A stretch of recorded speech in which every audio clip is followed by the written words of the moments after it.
What up, y'all? This is Kuya Estilo. And I'm Trish. And this is the Sweet Spaghetti Podcast. And today I am very excited because I have one of my good friends on the podcast, Russ Mariano, who found a way to turn his addiction to alcohol into a successful streetwear brand, as well as a huge social media platform that he has dedicated to encouraging recovery, as well as wellness and mental health. And we're going to find out, about the kind of internal experience for folks that deal with addiction. For those of us who don't struggle with any sort of addiction, we often perceive and look at our relationships with alcohol, drugs, with gambling very differently than people who do have addiction do. And this was a really eye-opening conversation for me just to understand that lens. Yeah, very insightful conversation. I feel like addiction has touched our lives one way or another, whether you realize it or not. So it was a very insightful conversation for me. Also, he's just so well dressed. He is swaggy boy. He carries himself really well. And he's yadded from head to toe. Yeah. And 5, 6, 7, 8. Sweet spaghetti. Why is that spaghetti so sweet? Sweet spaghetti. Yeah, and I'm rocking for those in the studio, for the millions of eyes watching back at home, I'm actually rocking some Project X right here, some right here. I dressed like Russ today just because he's my fashion idol, so I gotta dress like him. Man, when you walked into the room, I was like, what? Wow.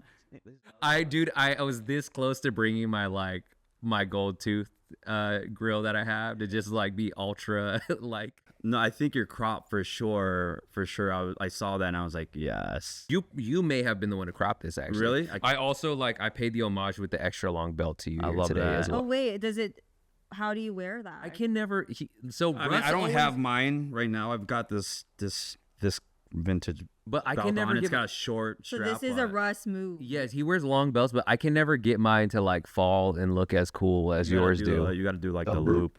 See, you got to put me on game. Maybe after this. Yeah. So it goes over, and then you bring it around, and then you tuck it under. Maybe this one isn't even long enough to do what you do. For sure. And usually it also needs to be a wicker belt. Oh, because it has more of that pliability to Yeah, it. exactly. Versus a. Oh, okay. That's what I'm doing wrong. I mean, You're still looks good. It still it's looks a good start. I need it to fully he doesn't have it on these jeans, but the other full one is cropping you like to cut the bottoms off. For sure. I mean, these ones, I don't think these came my size, but I do like to. And the reason why I do the cropping and that is just because I'm trying to show off my proportions, right? So I have I feel like I'm trying to show off my abs. no, not even that. Yeah. Not even that. It makes me look taller. Okay. So when I make my pants a certain length and I crop, it aesthetically makes it's working with my proportions that I was given, right? And is that something, because how long have you been working in fashion? I've been working in fashion. I've been working in the apparel industry since 2004. Since 2004. Got it. And all that did you start off doing product development? No. I fell into it. I completely fell into it. It's because I wanted to get a job. I interned at this place called Rip Curl, right? And I was working. Heard of it? Yeah. Familiar. So I was working retail at Urban Outfitters, right? And at Rip Curl, they created a position called a sample coordinator, just because I was grinding every day. For you specifically? For me Oh, that's specifically. tight. So then that was my introduction. They offered me a job. They were like, hey, we created a position for you. You come in here every single day, good attitude. We have something for you. And I kind of have that, that when I'm at work, I kind of just shut my mouth and work, right? And that's what they were looking for. So they created this position called sample coordinator, hopped in it. And then after that, it was kind of never looked back. And I learned from being a sample coordinator, that side of apparel, which is production, product development, sample coordinating. And so it's just that bubble. So essentially it's just production. Cool. What does that entail, sample coordinator? So if every single season, right? a designer or a company will drop a line, like a capsule or a line, and they have a bunch of, like a team that has that will design tees, design cut and sew, design accessories. Now, when all of the designs have been submitted and they make prototypes and samples, they all filter in and then they land at your facility. So it was my job to grab these samples, organize it, and give it to the right designer. So if it was like a t-shirt or cut and sew or an accessory, I would have to give it to the designer. They would make comments on it and then they would adjust it. And if it was good, then we would put it into production. If it was bad, then it probably wouldn't seen the shelf.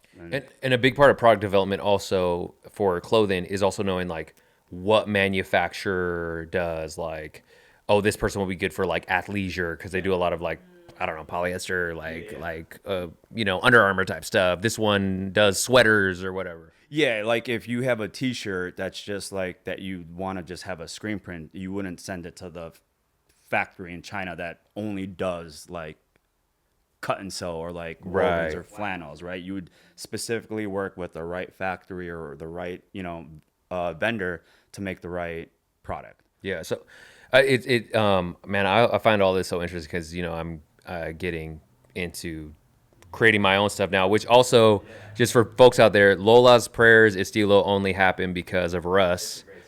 Because I came to him with this idea of a hat I wanted to do, which I saw the original design from a black-owned brand called Three's Company Noir. They make one called Grandma's Prayers. Check them out.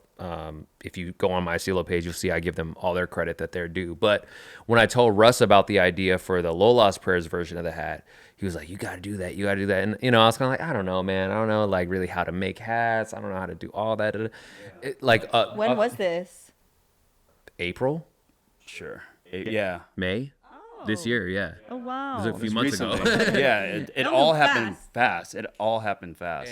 And like 2 days later, he texts me 2 images. One is of a brown trucker hat I described, and another one is of a woodland camo with orange writing that he's like, I think this would look dope too. Yeah. And he literally said, because I always describe you as somebody that's like non-toxic, like hustle culture.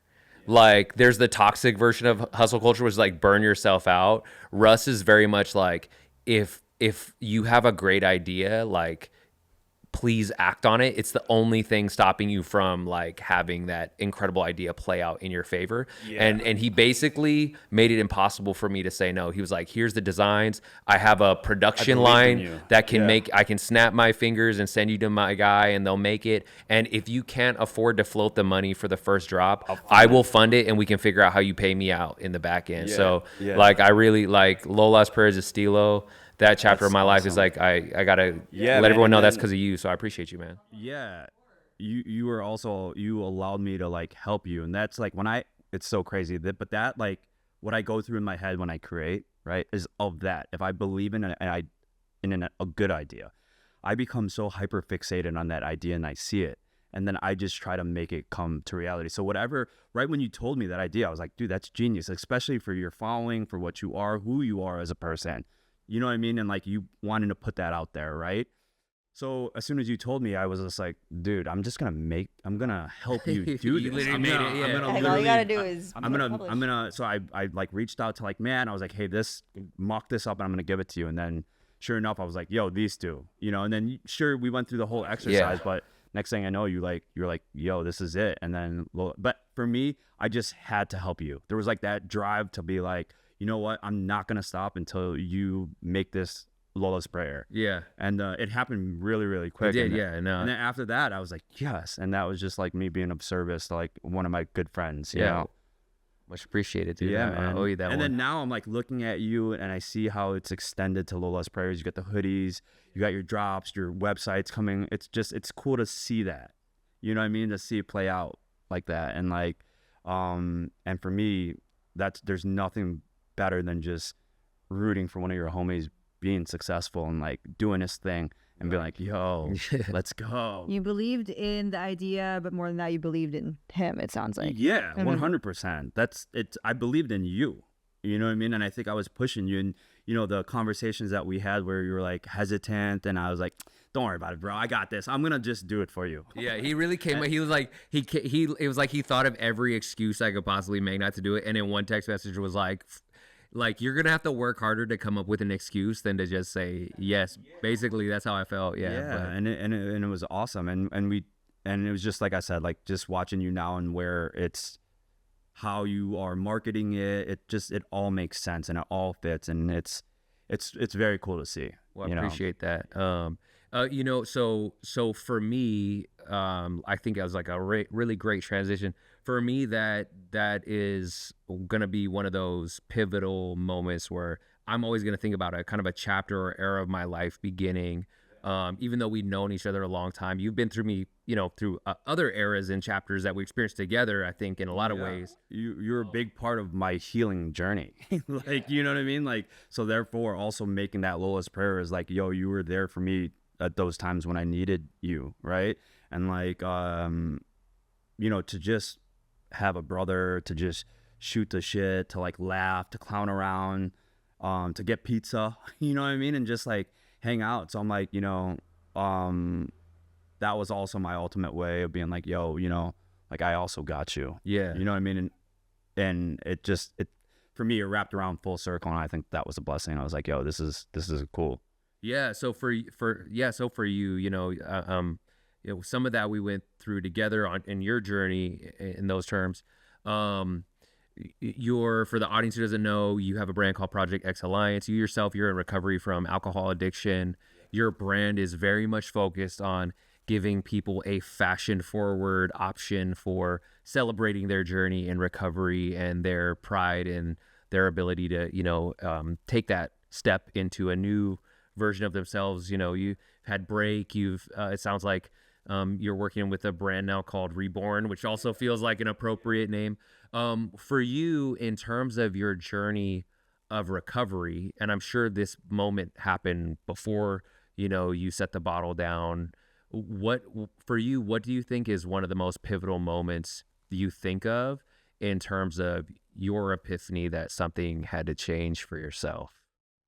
And maybe it was long before you even. Yeah, it was probably the time when I hit my last rock bottom, you know, and I think that was such a pivotal point in my life, completely surrendering, having the option to specifically that day to take another drink of tequila. I remember I was on my couch and I was struggling, and I was like looking at the bottle, and I'm like, I can throw away this day. You know, I threw away like a week already of just binge drinking, right? Like, and I remember it was also my mom's birthday, and I wanted nothing more to tell my mom that, hey, I'm gonna get sober today, and hopefully if I make it out of here, I'll be able to give you 1 year of sobriety every single birthday. And I remember just staring at that bottle and being like, you know, and it was such a struggle. Like, you know, like now that I'm sober and looking back, I'm like, holy shit, like that should have been, you know what I mean, an easy out. Like, no, this is your mom. You're going to do anything for her. Like, you already put it through enough. But I was like this close to having another direction in my path, right? I could have continued drinking and who knows where it would have been. But that was a pivotal moment because I remember putting the bottle down, like making the decision to be like, you know what? I'm not drinking. I'm not doing this. Fuck this.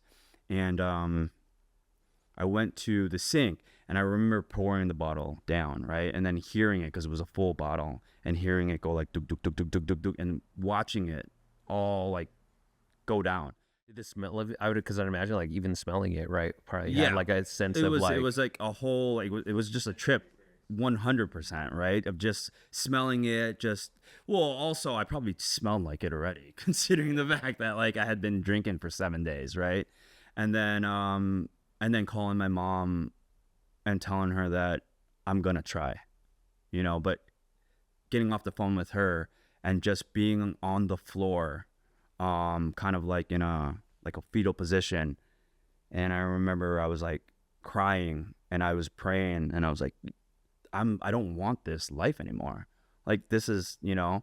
And I remember after that, having small baby steps to get momentum, right? Like going to the gym the next day, but like just pedaling on the bike for 20 minutes was such a win. Taking a shower.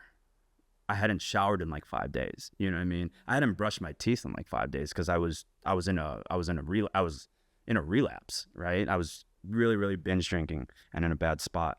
And then just picking up momentum. And then every single day looking back, I'm like, all right, cool. I just literally, I pedaled the bike for 20 minutes. Maybe this day I can like lift a little weights and then so forth. And then picked up momentum. I got out of it. And then I haven't looked back, and I've been sober ever since. And so for you, because I know this about you, you had periods of sobriety prior to that. What was different about this run, this decision point versus ones before? I was ready for myself. Okay. Yeah, then that's the only difference. And I tell that to all my followers when they message me, how do you do it? Like I'm struggling right now. I was like, dude, you know, the first 2 times I had relapse, I did it for other people, my work. I did it for an ex-girlfriend at the time. Like, it wasn't for me, you know what I mean? And knowing that I went to rehab and I was telling everybody that I was going to get sober, in the back of my head, there was like that little hair that I knew that was back there being like, you're going to fucking, it's not over yet, bro. You know what I mean? And I was literally lying. Like, I knew that, you know? So I put up this front, and it was also a bunch of pride too, right? I had all this alcohol at my house still. Just be like, you know, watch how strong I am. This alcohol is gonna be here, and I'm not gonna even drink it. And it was tempting me the whole time. And sure enough, like, you know, I relapsed twice because I wasn't ready for myself. But that last time, there was a combination of saying that I was gonna do it for my mom, telling her that I was gonna try, putting the bottle down, putting the phone down, surrendering and being like, you know what, like, I'm on the floor crying. I'm like, don't want to do this. I'm still struggling. And I was like, something's got to change. You know, I was like, something has got to change because I don't want this life anymore. Who were you at that point, and how was that person different from the other times that you that you were sober? Well, the other times that I had relapsed, I was still in an ego, pride, like me, very narcissistic, very like, you know, self-centered and very prideful, thinking that like, yo, I can do all this on my own. And that last person who relapsed was stripped away from everything. Like, I didn't have anything. I didn't have any friends. I didn't have anybody to lean on. And at that point, I just felt completely empty and lost. And I needed my higher power to save me. I needed something, and he picked me up and got me here, you know? So, that was the difference is, you know, at least me right now, I hold myself to have, an enlightened path, a spiritual path. And I have my beliefs as far as like my higher power and what I pray to. And it gets me and keeps me sober and at least trying to be of service and a good guy versus the old me who all he cared about was himself. You know, like very me, like it's all about me. I don't give a fuck about anybody else. If you're hanging out with me, I'm the shit, you know, type of thing. And like, that's not it. Even when you said you did it for your ex at the time or somebody else, it was still ego driven. 100%, because then there was this like, yeah, watch me. And then you're like, well, how are you going to stop drinking with alcohol in your house? Watch how strong I am. Watch me do this. Watch me do this. And then it's like, yo, you're just trying to prove a point. Like, you know what I mean? Versus me actually wanting to get sober for myself. I was trying to prove everybody wrong. And that was the difference, you know? So I think that that's when like the pride and the ego comes out, and having to surrender and kind of be a lot more humble and really just being of service is what I learned through this path of what defines me now.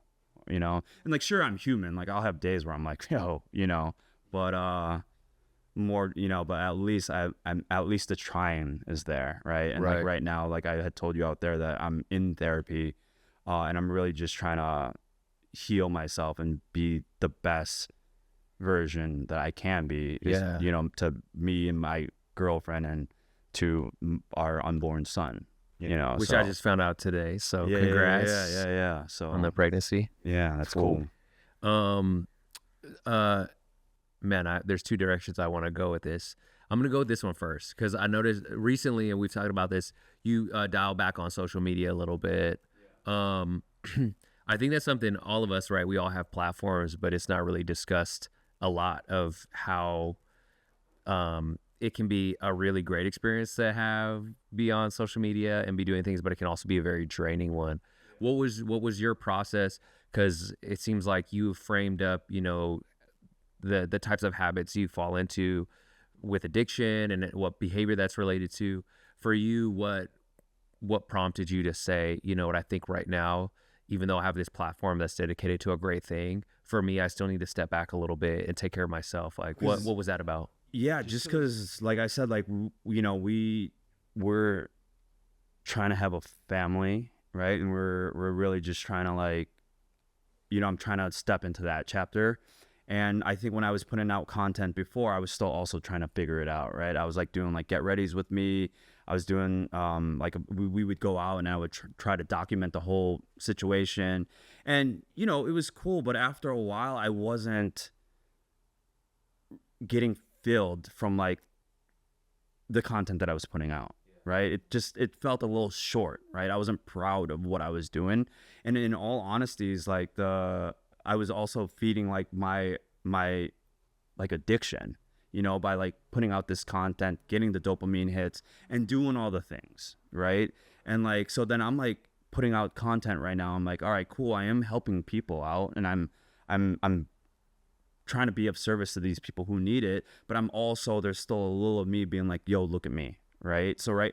You know what I mean? Like without like, even though you know me and that wasn't like my real intention, but then like the attention that I got from it was a struggle because I deal a lot with like shame and other things, right? That I'm trying to heal. So I took a step back to fix myself so I don't have to deal with that stuff because all I want to do right now is protect my family.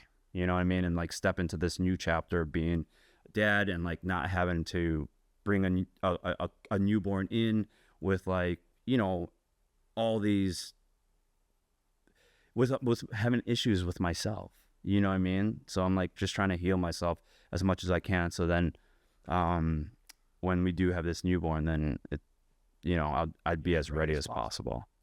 Yeah. So you talk a lot. I've actually never really, I think, asked you this, even though you talk about a lot being of service. I know that's like a very common theme for you. It's a phrase you use a lot when you're talking about what kind of propels you to be in the space that you're in. Where do you find the balance of being of service and also taking care of yourself? We've both talked about how a lot of times, especially in the recovery space, sometimes you have people reaching out to you that want to use you in a way as their sponsor almost or something like that. How do you find that balance of understanding your capabilities and your bandwidth when it comes to being of service to people, but also taking care of yourself so that there's a sort of longevity and an ability to sustain that? Well, yeah. So that's a good question. So that's exactly what I was going through, right? I was helping in the very end, right? Until I took the break, right? I was helping a lot of people and I was trying to be of service and like communicate with them and try to coach them through whatever it is that they were going through, right? But then I wasn't taking care of my own issues. You know what I mean? I was just kind of coasting through life and not taking care of myself. And then it really put a dent in my relationship. You know what I mean? And how I was showing up in my part in this relationship that I'm in, right? And that took a toll on me because I'm like, all right, like I'm here using the platform to help other people, but I can't even help myself right now. There's something wrong. And I just took an initiative to be like, you know what, if people reach out to me, I'm going to help them. But right now I got to back off social media. I'm not going to do any content. I'm just going to fix myself, like really give myself time to like heal and grow, because the stuff that I was like numbing, like all the alcohol, all the drugs that I did was masking shame. Right.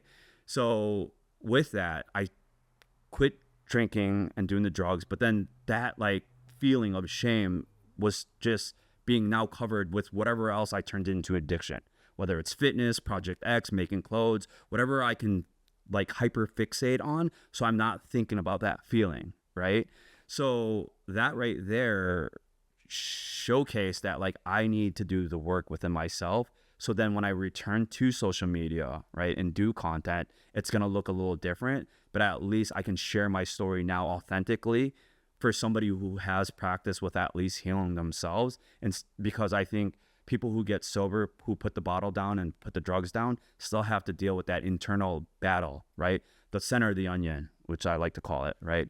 And if you can't get to that, then your problems are going to show up in other things called reserves, whether it's porn, lusting, fitnessing, turning anything to distract that mind because you're feeling that, right? And I think for me, that's what I had to do, was I had to take a step back because I didn't want my addiction to continue to show up in other places.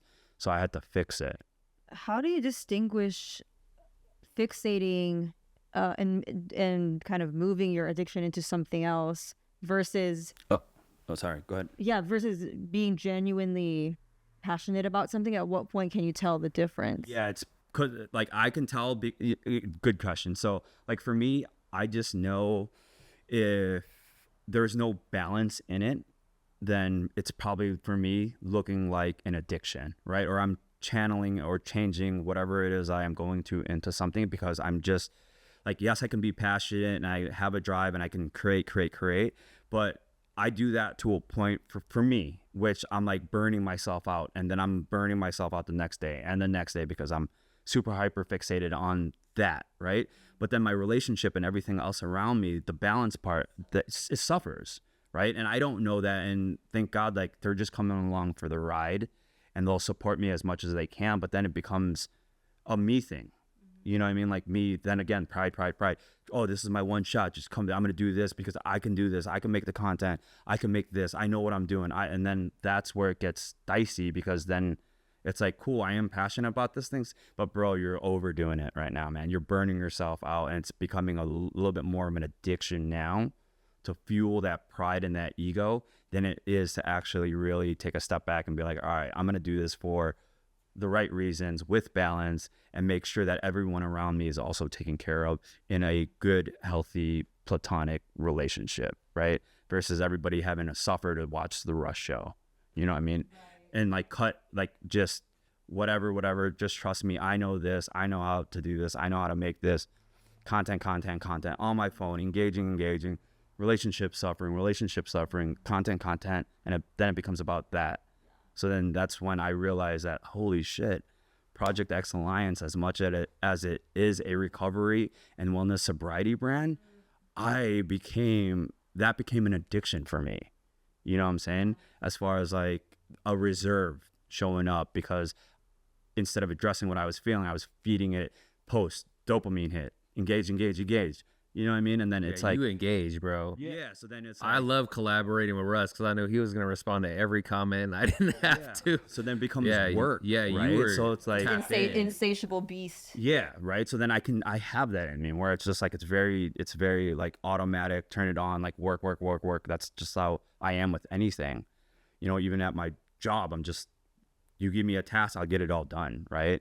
And like, that's for me, that's drawing the line to be like, you know what, I need to take a step back. And like I even with work, I don't want to burn myself out, and if I'm like working all the time, the same thing's going to happen because now I'm turning work into an addiction. And like I don't want to do that either. But so this kind of, I guess, backpedaling a little bit, but I feel like I haven't known you for many years, but I feel like you've probably always been a pretty high achiever in terms of when you're working on projects, product development. I just got that sense from the minute I met you, the way that you were executing your page and watching you run your business and stuff. I was like, yo, what does this guy do in his free time? Like that. Does he sleep? I was legit like, yo, that's a lot, man. Yeah. Because we would even hang out sometimes. You'd be like, yo, let's get some content. I remember I'd be like, yeah, we could get some, or like, yeah, I'd be like, or we could just eat pizza or whatever, man. It's like, it's cool. Because I was like, man, he really has the work hustle. Like, I'm lazy. Yeah, no, I liked working with you because I knew like you would kind of motivate me more to get the stuff done that sometimes I was like, my procrastination's kicking in. But yeah, as like a high achiever, kind of going back to your drinking, how did people know that, you know, I guess like how long in your life were you were you struggling with alcohol addiction? Were you Oh, for a long always time. like were you like drinking every night Yeah. and then going into work and being functional? Did people know that about you, or did they just think like how did all that work out in your professional and in your social life? I think that the alcohol, like, and my friends and the people that I was hanging out with, like, was a mask to cover up my alcoholism, right? They were like enablers, right? So then I would go out and hang out with my friends and we would socialize, and we would socialize around drinking, right? And what they didn't see is like, cool, like after the night's over, right, and everyone's done drinking and like they go home, they pass out or whatever, I was still going home to continue drinking, right? Like it's 2 o'clock, 3 o'clock in the morning. I'm like, okay, I'm home now. I'm still going to the kitchen, going to that place where I showed you. I'm pouring myself. Can you actually talk about that a little bit? I think that was a really enlightening thing I'd never heard of before. Yeah. But that was the difference. That's how I knew I was an alcoholic for sure, because people who were drinking with me, who were doing it to socialize, the party, to have a good time, laughing, drinking, whatever, dancing. When that was over, I was 1000% still drinking when I would get home. That's how I knew I was a problem, and that happened all the time. And if I would wake up with the slightest bit of a hangover or anxiety or whatever, that would be the first thing that I would do. And I'm not talking about like, this is real shit of like really waking up, not brushing my teeth, going to my kitchen, grabbing a glass or using the same glass that was out there from the night before, pouring myself tequila neat and start sipping it slowly and drinking. And it could be 6 o'clock in the morning, right? And that happened for the duration since 2020. Like that, I was doing that all the time. And then after 2020 and we got out of COVID, I continued to do that. And it just so happened that I linked up with friends who we would drink all the time, and competitive drinking too. Like, all right, we were going out and everyone's boozing and everyone's like drinking and having a good time. And then I remember just always going home and I would be like, I would continue drinking, or I would wake up in the morning time, drink, or I would throw away days knowing that like, okay, cool, I'm going to drink today.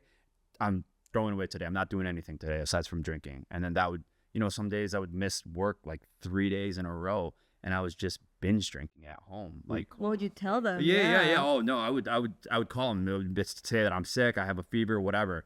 And I remember typing this thing out, right? Like a long message to my boss would be like, oh, I'm sick, I'm not feeling good, blah, blah, blah, whatever. Reading it, I have so much anxiety thinking that like, oh my God, something's gonna happen, I'm gonna get caught, that I was just drinking my anxiety away. So I'm already pigeonholing me to like not even like go to work, right? So I would drink, fire off that text message, wait for them to get back to me and be like, yo, it's okay. But they all knew what I was doing, right? And So you think they were aware?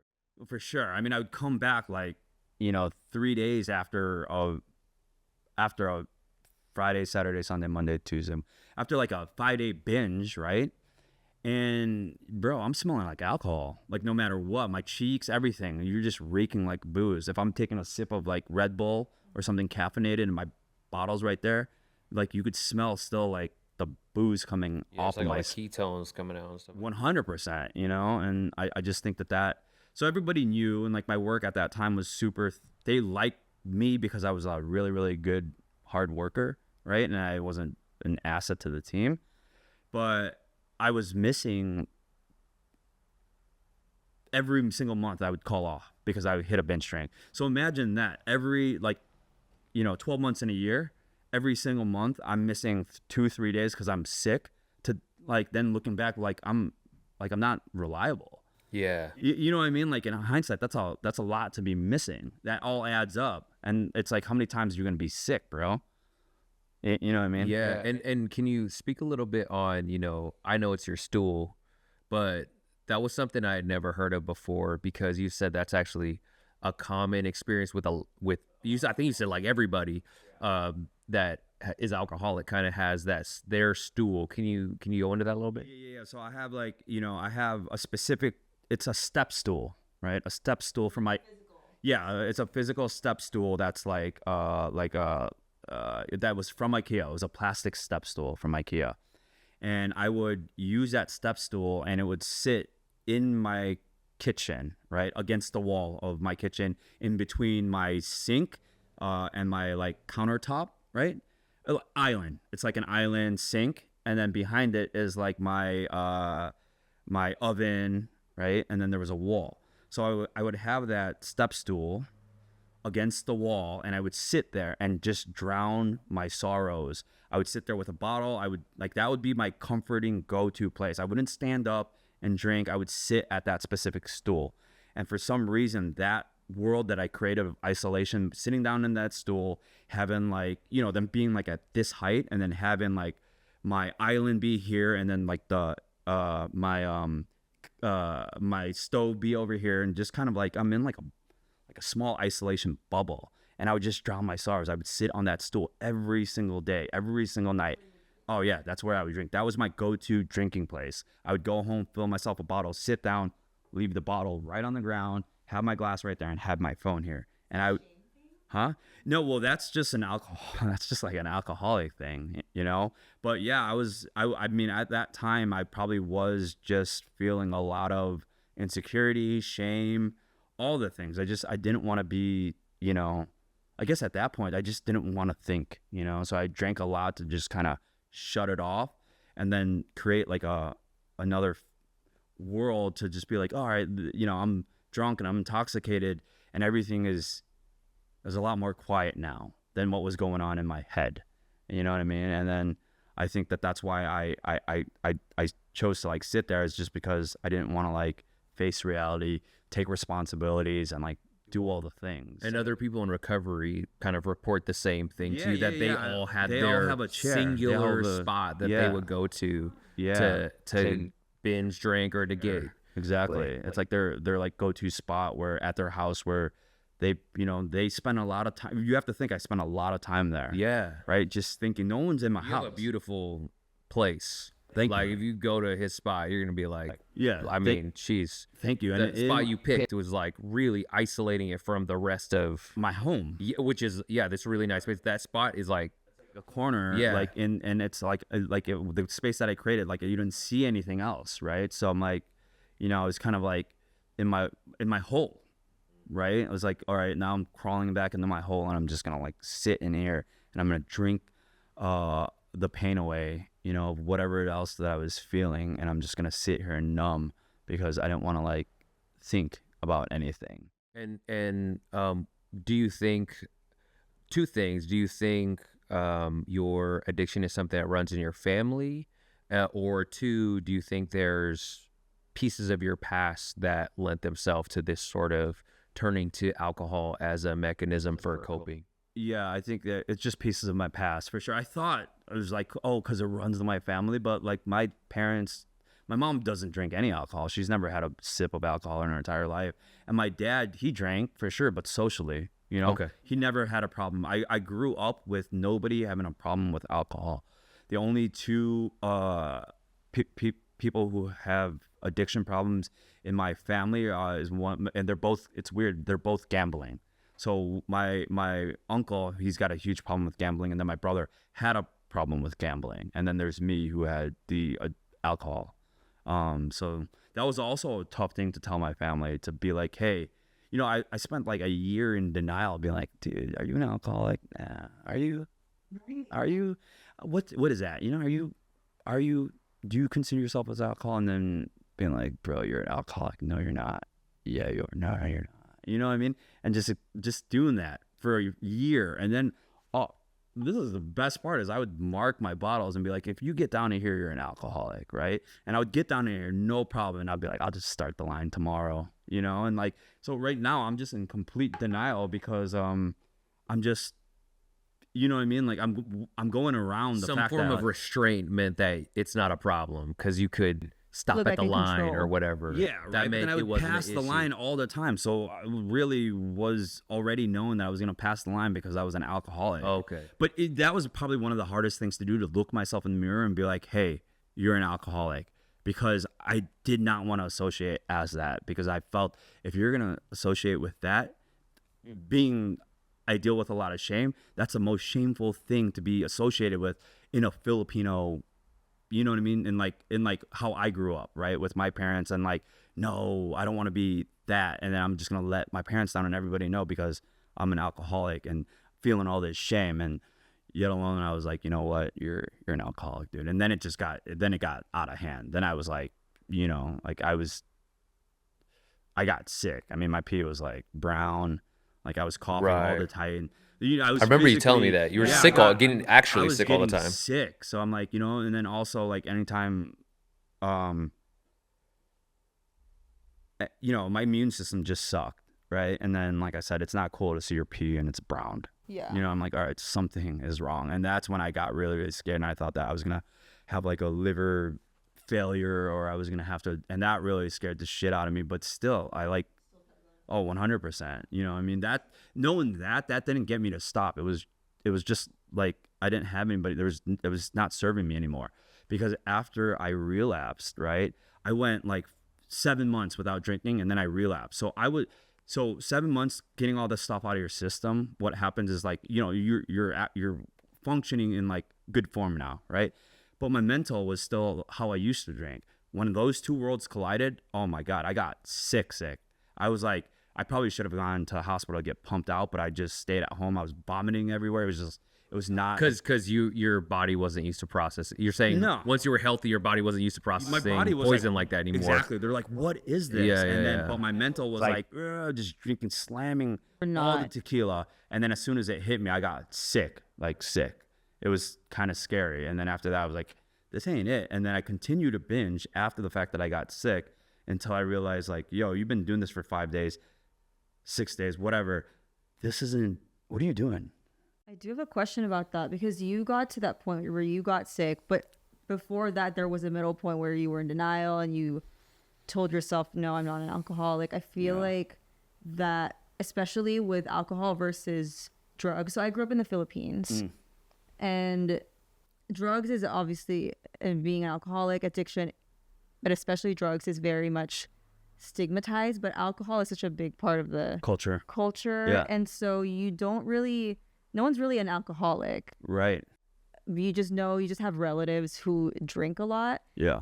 And so for yourself and other people around you, and I guess coming from like my perspective too, looking at relatives and looking at other people, I don't know where to draw the line of like, that person's an alcoholic. I don't want to label them an alcoholic. Yeah. And there's also like milder forms of it that you question. But what is that point where you can tell that that's an addiction? Yeah, I mean, everybody has, you know, that's like, everybody has their own struggles and their own like journey with that.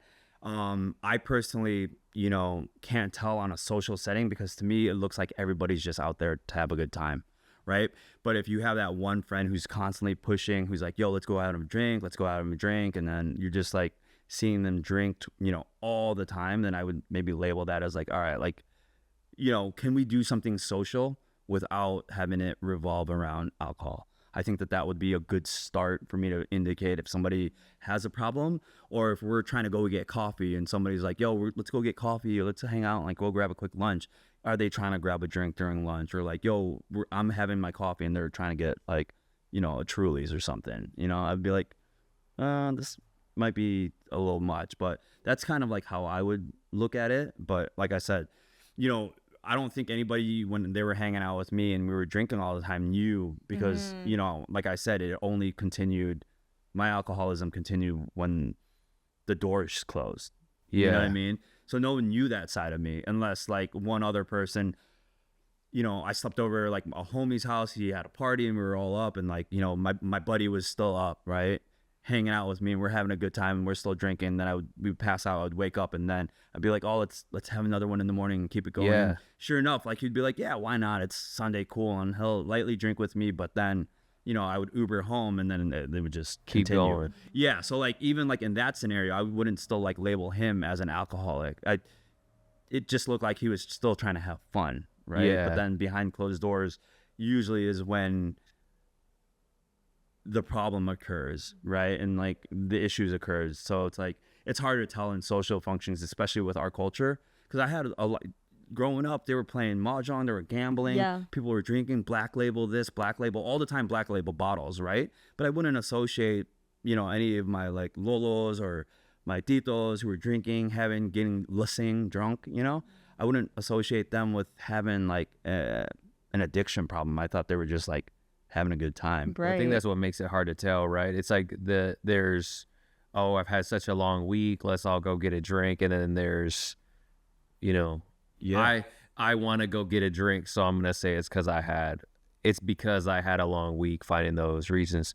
Tell me Sure. if you agree with this. You know, my girlfriend, both of her parents have been in recovery like I think 40 years or something like Yeah. that. Love that. One thing her dad told me about alcohol addiction was, I remember him asking, he said, well, when you drink, do you drink because, you know, you enjoy the flavor and, you know, maybe it's for like you're at a social interaction and you're having fun, or are you drinking to achieve a feeling?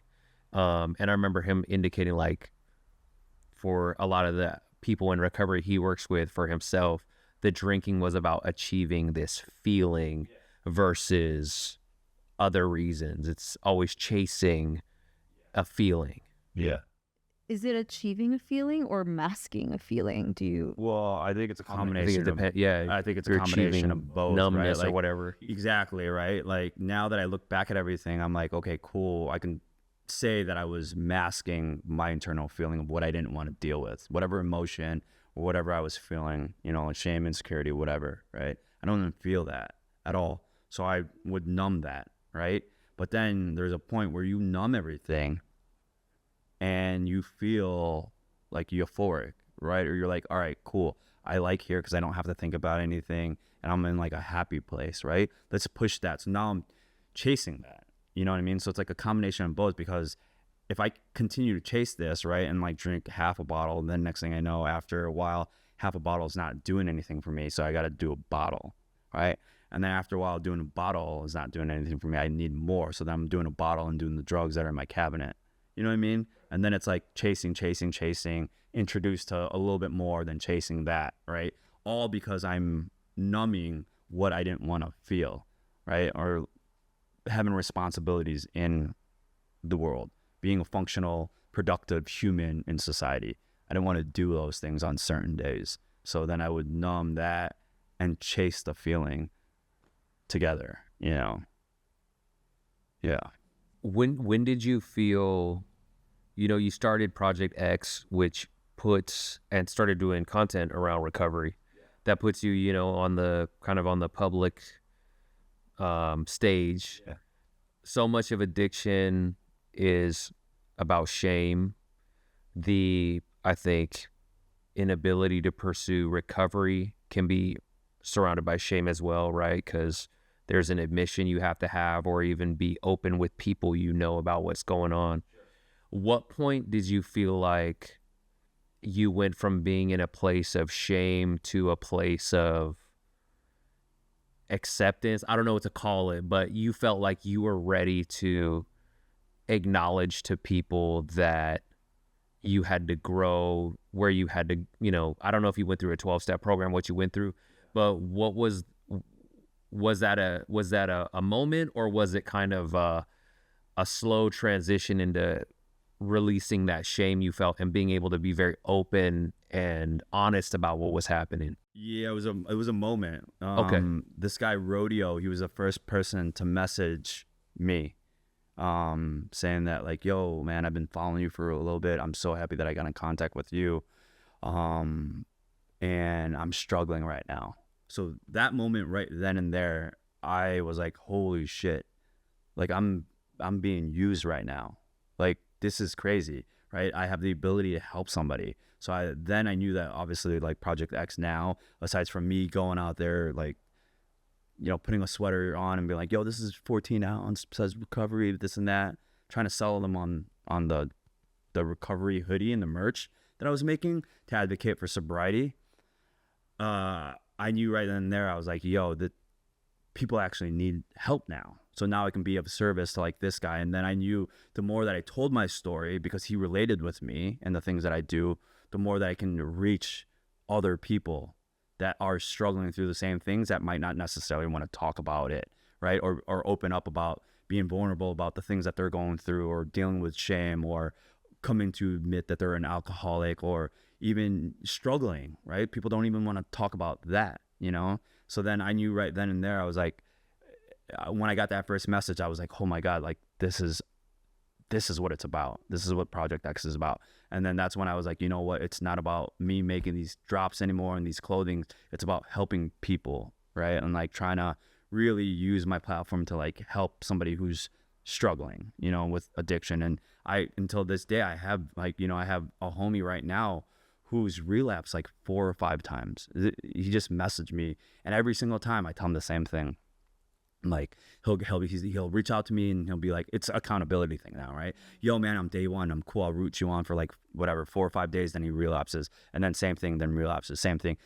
Today or yesterday, he messaged me. He was just like, yo, dude, I'm in rehab, and I was like, awesome. I'm like, that's amazing, but you have to know, like, rehab or not, like if you're not quitting drinking right now for yourself, you're gonna relapse, and that's it, you know. And I wish you good luck. And there's like also then it's like, how much time do I need to spend with somebody, because I've given this person like a lot of energy and a lot of like, you know, being there for him. And I think sometimes you have to just choose to be like, all right, like give him like kind of tough love and be like, hey man, like, you know, if you're not gonna quit for yourself, I'm probably gonna be hearing from you like in a week or two being like, yo, I'm on day one again, you know. And I think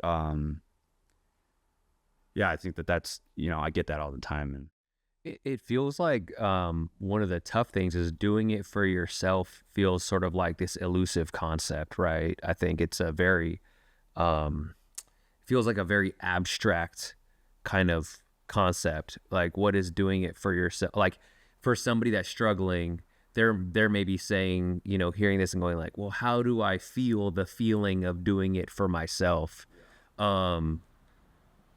Maybe it doesn't exist, but to you, are there tools?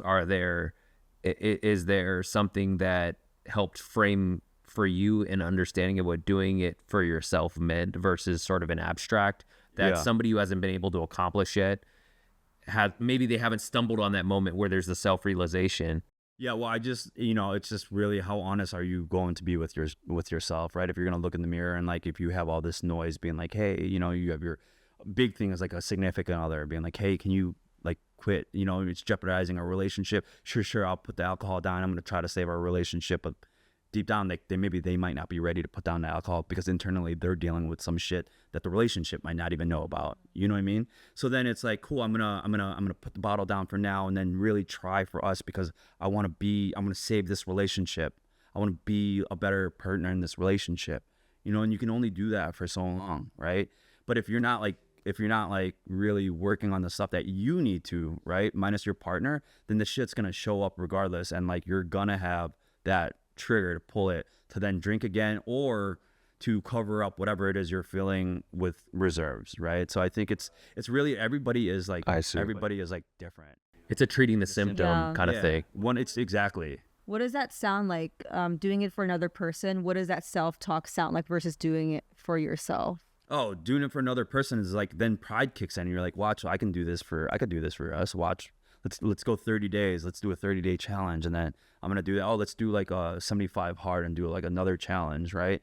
And then you go through a streak and you're, you know, it's like, it's kind of for them. And then having your pride on top of that, being like, yeah, I can, you know, I don't drink anymore. And like, we're sober. And you're just, you know, if you're not doing it for yourself, I think if it's just a combination of like, you know, just the narrative of like, hey, I'm going to quit this, you know, I'm going to quit drinking. But like in the back of the head, they're doing it to save their relationship, right? To save my work, to save my relationship with my mom, right?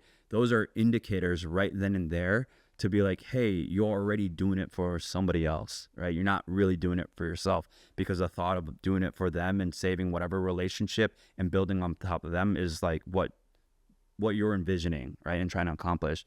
But you only know yourself so well, right? And if you can't be honest with yourself and really put it down for you, then the chances are it's going to be a lot harder for you to try to honestly get sober if you don't want to put down the alcohol for yourself. Yeah. And I can't speak on everybody because everybody's different, you know, but like I said, speaking on myself, it's like I was ready that last time.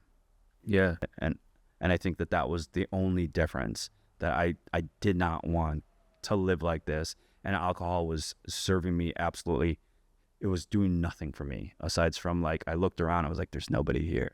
It sounds like there's also, from what you said, I don't want to live like this. There's also a level of like self-worth and self-respect that maybe doesn't even, I imagine, like enter people's minds because we're not used to thinking that way, that you have to get to do it for yourself. To your point, it's like so abstract. But then when you start picturing a different future for yourself, maybe that even the thought of telling yourself, I deserve a different life. Yeah. Is that what it is versus all of it being external? No, yeah. I mean, I think, you know, I think envisioning like you wanting a different life is exactly it. Yeah, that you are worthy, that like this is not serving at you, that there's a different path, that your path right now out of this rock bottom is gonna hurt and it's gonna suck and it's gonna be hard and it's gonna be very uncomfortable. You're gonna lose a lot of people, you're gonna lose a lot of friends. Everything's gonna be different. Everything is gonna be different. But as soon as you get to the path and like you're like, all right, cool, I'm sober now, and then you start envisioning what and manifesting what your life can look like, it's very powerful. And then you kind of have that confidence to be like, you know what, I can do that. I can do this. I could do whatever the heck I want. Yeah. And that's the beauty of, I think, the power of recovery and the power of sobriety is getting to that point of envisioning, manifesting, and then executing how your life would look. Yeah. So I feel like that's a perfect moment to go into, you know, you created Project X Alliance, you've built this community around you that revolves around sobriety and the celebration of that. So, you know, we kind of got into a lot of the darker moments, right? Yeah. How important do you think it is for somebody in recovery to maybe find that sober community? Because I know a lot, we've shot a lot of content together.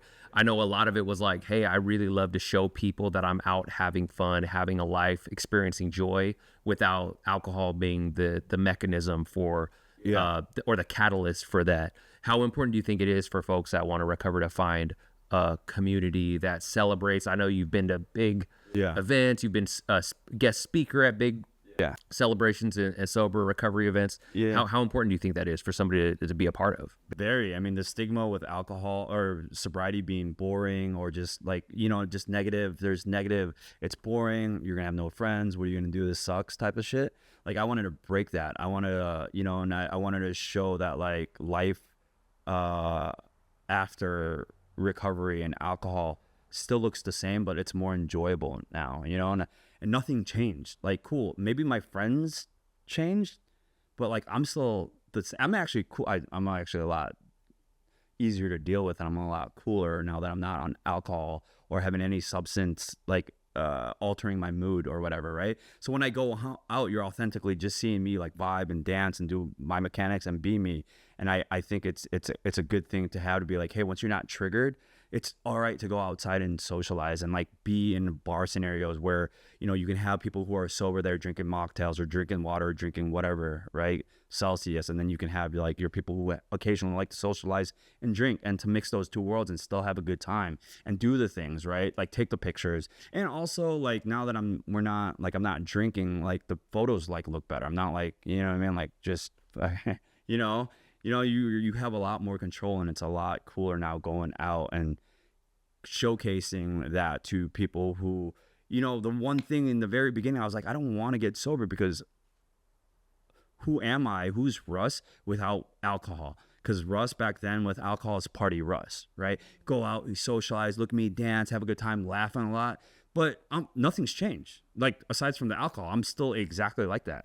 I still, same mechanics, dance, I put myself out there. I love music. I'm still the same. I still operate the same.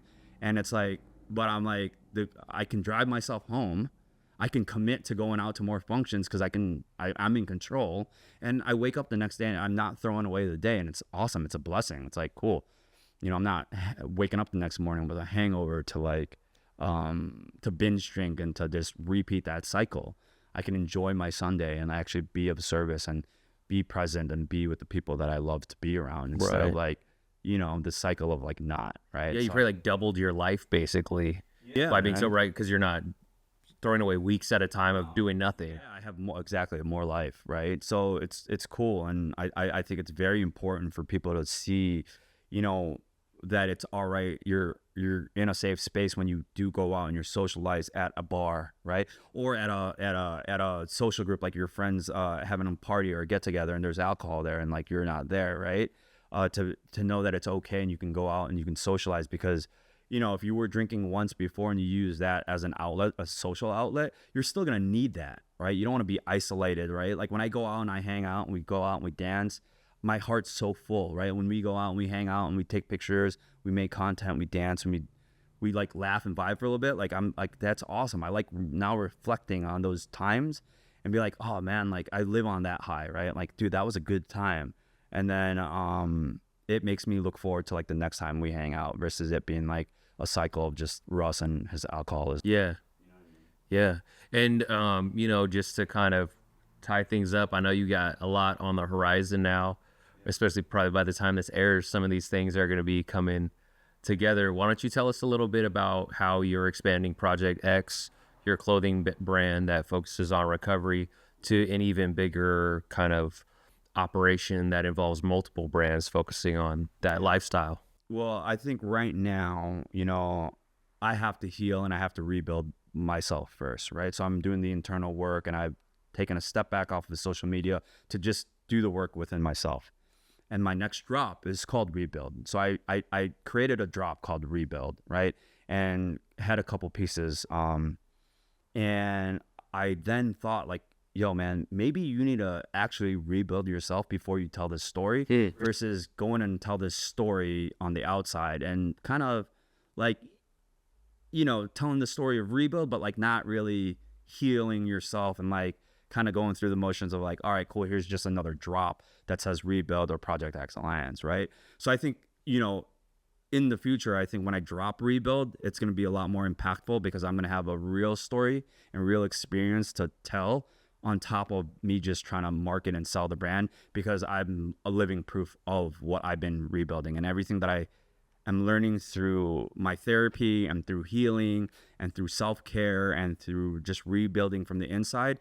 I get to share on top of helping people who just need, like, who need more help than just like putting down the alcohol, right? Because in my story right now, I'm like realizing like, oh my God, like I was using alcohol to mask the internal problem. And I'm sure a lot of people are doing the same thing, right? But once you put down the alcohol and you don't do work on yourself, like that's when, and I wasn't doing work on myself, right? I was just kind of going through life and being like, everything's good. I have Project X, I'm sober advocate, but I wasn't fucking taking care of myself. I wasn't healing. So I'm like, who am I to like, then I was like a fraud. I'm like, all right, cool. I can fake it for a little bit, but I want to, if I got this far, man, let me just heal myself and let me just tell the world afterwards what I've been through so I can possibly help you, because I thought I was doing fine once I got off of drugs and alcohol.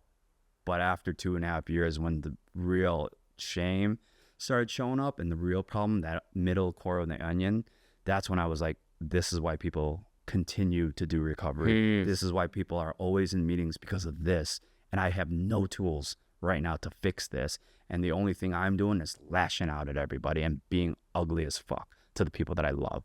I'm not doing that anymore. So, and if I can help somebody do that, then that's a blessing. Yeah. And I think that that's what I want to do. But until then, I gotta like really figure out like what that is, so then I can articulate it out to be able to help somebody. But I just know that, you know, it doesn't stop after you put down the drugs and the alcohol, right? If you can't get to that problem, that core, good luck, man. Yeah. But I'll be here. Project X Alliance, right? Me reaching out, I'll help you with whatever I can. But until then, I need to find out and get the most out of my healing, so then I can look back and be like, dude, now you're ready, right? You were half ready, or just using your mechanics or whatever to grow this following. But if you really hone down onto yourself and like really want to be impactful and do content to actually help somebody, not to just, you know what I mean, be like, oh, look at me engaged, like dopamine hits, right? Like really help somebody, then that's what I want to use my platform for, not the other stuff, right? And I'm not gonna lie, I'm gonna be honest, like right now, like even trying to do content, I feel I am starting all over again. You know, I feel like at the very bottom But it feels also good to like detach away from the growing the followers and all this stuff, right? And to just really hone in on myself and really try to be used for what this platform was giving me for, and not, you know, use it as another outlet of addiction. Right. You know? Yeah. And that was also hard for me to talk about, because I was like, you know, everyone's like, oh, you sober brand, this and that, sober brand. But I was like, bro, I'm just an addict feeding into my addiction right now through this. Right. And it just, you know what I mean? If I were to be honest with myself, that's what it came to. So that's why I had to step back, because I was just feeding the beast. And I'm like, fuck this. Like, it's starting all over again. And now at least I took a step back, and it's been a little bit. And my life right now, I feel like there's momentum and I have structure, and I'm starting to manifest this like beautiful life. And I'm like happy, like, for a little bit. You know, like, life is always gonna get hard, but like it's beautiful right now. Mm-hmm. And I think that's cool, that I'm like, holy shit, dude, you got here, right? And all the things that I was praying for, I'm like, please just be happy. It takes work, man. You know, it takes work. It takes a lot of hardship, you know, and all I want to do now is just like heal, right?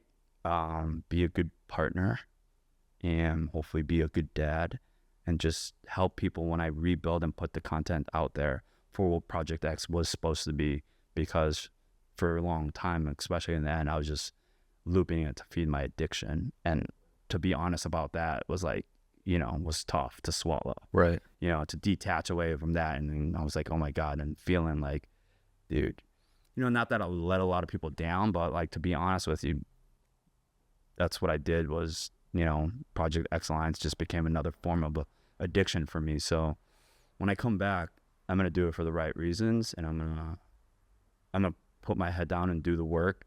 And I think I'll be able to make an impact one day. I'll at least try to manifest it, you know. Awesome, man. People. Yeah. And that's all I want to do, you know, and like protect my family. Don't invite any negative energy, and help the people that actually need help. And that's what Project X rebranding is going to be in 2026. Well, man, we look forward to it.